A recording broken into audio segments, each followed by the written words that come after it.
Anyone who grew up in the 1990s probably has warm, fuzzy, carbonated memories of Crystal Pepsi. The most iconic product of the clear Cola Craze, Crystal Pepsi was supposed to be the next big thing, but it fizzled out almost as soon as it arrived. So what happened? Well, today we're unbottling why Crystal Pepsi disappeared. But before we get started, be sure to subscribe to the Weird History Food channel and let us know in the comments below what other flash-in-the-pan crazes you would like to hear about. Okay, right now, catch a magic moment, do it, right here and now. It beats the Twister soundtrack.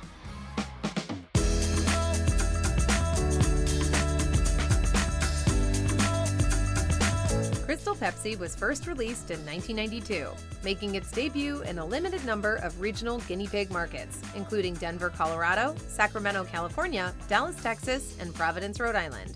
They love invisible soda in Rhode Island. Well, what if you're drinking a regular Pepsi and somebody's coming at you with a knife? Huh? You won't be able to see them past your Pepsi. After establishing that there was a cry, nay, a demand, for a smooth, clear, cola-esque beverage, the company opted to release the product to stores nationwide. By 1993, supermarkets across the nation had received an influx of Crystal Pepsi, but by then, it wasn't the only brand of clear soda on the shelves, for the new generation or otherwise. The success that Pepsi had seen in their trial run of the product had leaked out to competitors, particularly their chief competitor, Coca-Cola. Smelling an opportunity, Coke decided to jump into the new market with its own brand of clear soda, Tab Clear. Before interested consumers could even decide which one they preferred, they found themselves in the middle of a full-blown clear cola battle royale. Shoppers were quickly inundated with more clear soda options than they knew what to do with, and the intense competition didn't turn out to be good for anyone involved.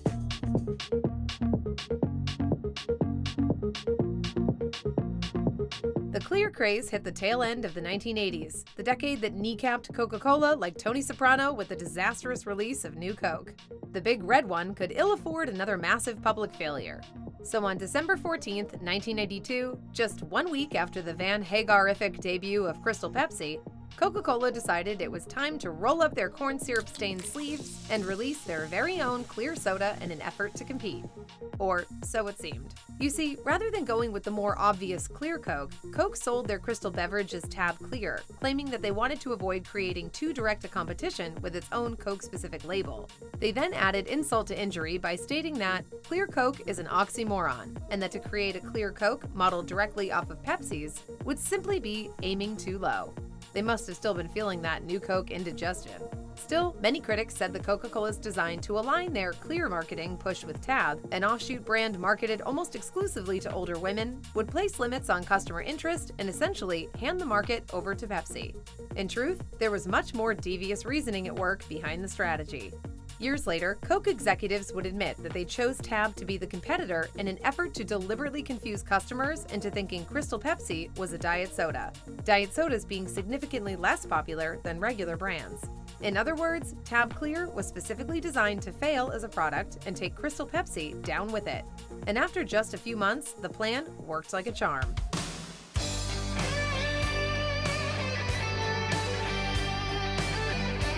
As it became the trend for many companies year after year, Pepsi decided to promote their big new product at the Super Bowl. With the help of a commercial that aligned almost perfectly with the early 90s consumer ideals, Crystal Pepsi was strewn across television sets nationwide, accompanied by the sounds of Van Halen's hit single, Right Now. The commercial featured images of the clear soda alongside allegedly inspiring video clips. Most memorably, a series of bizarre and puzzling images of an animated baby who appeared to be crawling around in what might be a desert or the bottom of the ocean. That was followed promptly by a chaotically spinning watch, a reminder that, right now, computers still can't laugh, shots of animals running in the wild, and other such allegedly thought-provoking imagery. The end result looked like Dan Brown and the Zodiac Killer in a secret message fight. What was the point of all the weird imagery? Apparently, the message was intended to convey that there's no time like the present to enjoy a pure, crisp, clear Crystal Pepsi. So drink it right now. And the marketing execs felt a cartoon baby and existential thought experiments about robots would be the perfect way to get their point across. The 90s were indeed mysterious. Though many of Crystal Pepsi's supporters originally believed the innovative soda was akin to when the chocolate industry began to sell white chocolate, it quickly became apparent such predictions were wishful thinking, like Nostradamus buying a scratch ticket. Due at least in part to an oversaturated market, the clear cola craze didn't last long in the US or abroad. That's weird. You don't expect something that white to taste like cocoa. Within a year of Crystal Pepsi's initial release, the market became so inundated with copycat sodas and a host of other clear products that consumers got burned out. Pepsi had no choice but to dramatically scale back the product and rethink the brand. After the unanticipated downfall of the Crystal Pepsi launch in 1993, PepsiCo pulled the product from shelves and tried to reinterpret its clear cola goals from a new lens. The result was two eerily similar products, both sporting the same visual appeal as Crystal Pepsi, but each with a slight twist of their own. The first variation on the original, released soon after the total and, quite frankly, rude deletion of Crystal Pepsi, was simply called Crystal. Despite appearing incredibly similar to the original product and having virtually the same name, Crystal was actually a citrus-flavored beverage rather than another clear soda. The second and final variation came up a year later in 1995 under PepsiCo's sub-brand 7-Up and was called 7-Up Ice Cola. As if taking a page from Coca-Cola's book, PepsiCo executives decided to use the smaller brand for this experiment. It's like getting your least favorite friend to try the trampoline first. Ironically, Pepsi didn't know yet the real reason Coke had selected Tab to compete with Crystal Pepsi, so they likely just assumed that it was safer than risking their flagship product's name once again. And in a rare case of double irony, Pepsi's misunderstanding of Coca-Cola's Tab Clear strategy turned out to be a good decision, as both Crystal and 7-Up Ice quickly went flat.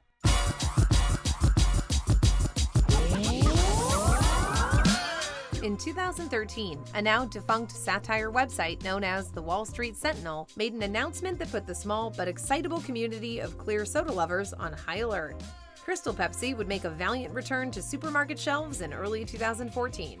Whether nobody noticed the report came from a joke website or they just wanted to believe in a gentler universe, the news was taken at face value by enough people for the story of the clear soda's return to go viral. Whatever the case, the Examiner quickly got to the bottom of the rumors and debunked them by February 2014, to the dismay of Crystal Pepsi fans everywhere. It seemed their cola was doomed to bitter opacity forevermore. Just as the memory of Crystal Pepsi once again began to fade from public consciousness, a trained competitive eater named Kevin Strahl literally heaved the beverage back into pop culture relevance. Thanks to a 2013 viral YouTube video in which Strahl quickly drained every drop of a 2-decade-old bottle of the stuff, and then 45 seconds later expelled every last drop of it, passion for the soda was reignited. In the video, Strahl expresses misgivings about drinking the soda, which he says he paid too much money for. Given that, at the time of the recording, the bottle was 20 years old, we tend to agree. Soda doesn't age so much as congeal. Deciding to drink it anyway, he says he hopes it will be like getting in a time machine with Doc Brown back to 1993 so he can feel like a kid again. Things take a turn for the worse after his first few sips. Apparently deciding to just rip off the Band-Aid, the YouTuber chugs the rest, at which point his body rejects the soda harder than Van Halen fans rejected Gary Cherone. If you're planning to seek out the video, we advise you to tread carefully around the 3-minute and 50-second mark and beyond. Despite the fact that the drink made him purge his Pepsi, the video's viral success, for some weird reason, led to the beginning of an internet petition to bring back Crystal Pepsi, hopefully in a more glamorous way than Strahl's stomach brought it back.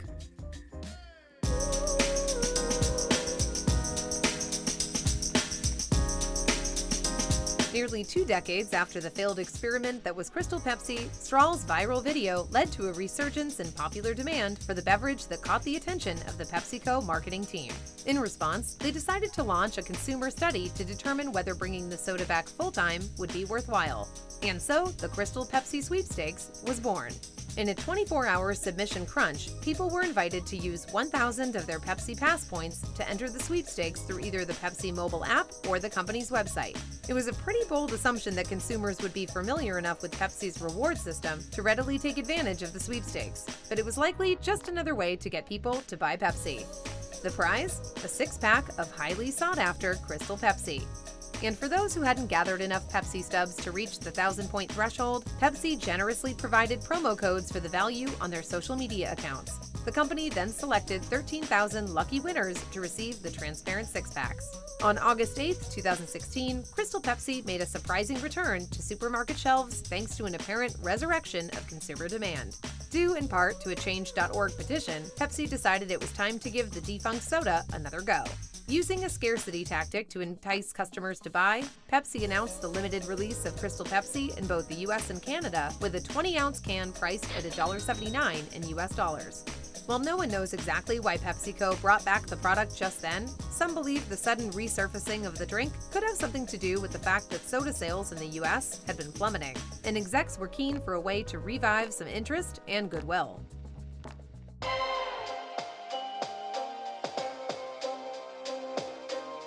In an interview with Fast Company, David Novak, the person credited with the creation of Crystal Pepsi, provided his own insights on the subtle rise and sudden fall of the clear soda phenomenon. Asked about what he took away from that debacle, Novak called the whole thing a tremendous learning experience. He went on to explain that while he still thought it was the best idea he ever had, he admitted the execution left a lot to be desired. In Novak's own words, "People were saying we should stop and address some issues along the way. And they were right. It would have been nice if I'd made sure the product tasted good. There's a reason Sammy Hagar never got a Crystal Pepsi tattoo to go with his Cabo Wabo ink." The sobriety with which Novak is able to reflect on the failure of a product so close to his heart shows how dedicated PepsiCo was to making the beverage work. After all, you don't drop all that coinage on Van Halen and the Super Bowl to cancel the drink a year later. However, whether he was right that an improved flavor or a different marketing strategy would have saved the beverage will likely remain a mystery. For now, Crystal Pepsi haunts the collective nostalgia like a ghost, which is appropriate because it's invisible. So what do you think? Crystal Pepsi or 7-Up Gold? Let us know in the comments below, and while you're at it, check out some of these other Weird History Food videos.